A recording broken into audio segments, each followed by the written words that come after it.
In so many areas of life, we must always be vigilant of our mental, emotional, and physical health. Getting involved or caught up in too much of one thing can create a multitude of problems in life. Out at a networking event recently, I had missed dinner, but in true form to the crowd and socializing, I purchased my first of many beers.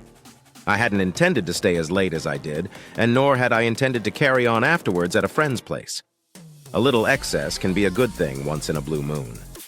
Having just come back to reality and work the very next day, I'm able to recognize the hazards of letting myself get all caught up in excess. Another networking event tomorrow evening that will be followed by a photo exhibit at another location. It can get a little crazy if I let it get out of hand. Now, this is just my experience, and I'm sure there are others who are not concerned one way or the other.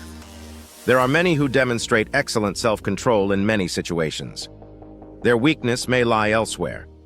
I believe we all have a weak spot in our lives. At the networking event, I learned of a dear friend who is overworking himself. The company is insisting he cut back to no more than 2 hours each day of the weekend. I was surprised and not surprised. This guy is very passionate and committed to excellence. The tragedy is that his truest artist isn't allowed out to play anymore. I've seen some of his work. He's an incredible artist, and that talent is lying dormant, crying for release.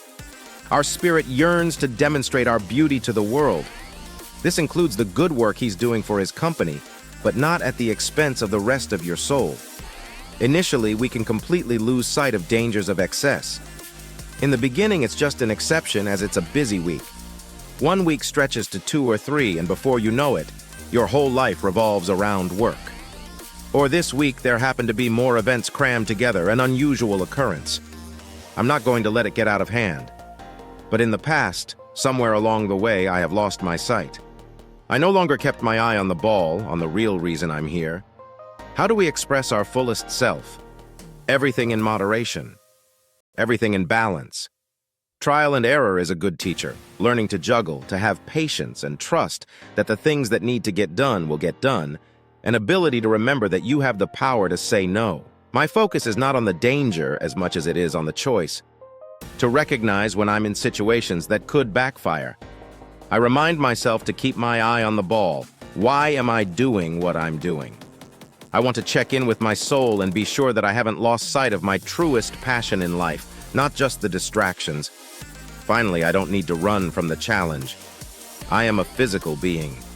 Desire exists to experience life, to experience the textures and tastes, and to learn from a spiritual place. I can dance among the snakes. I can walk on water, the emotional, stormy seas of life. The beautiful thing is, so can you. It doesn't come easy initially. It takes careful observation of oneself, the thoughts and emotions, deciphering their significance, and maintaining a perspective of observer of the experiencer, not from the experiencer perspective. This is a bit of challenge, and a fun one at that. To see yourself as something more, you begin to access more. It's all in the flow and faith.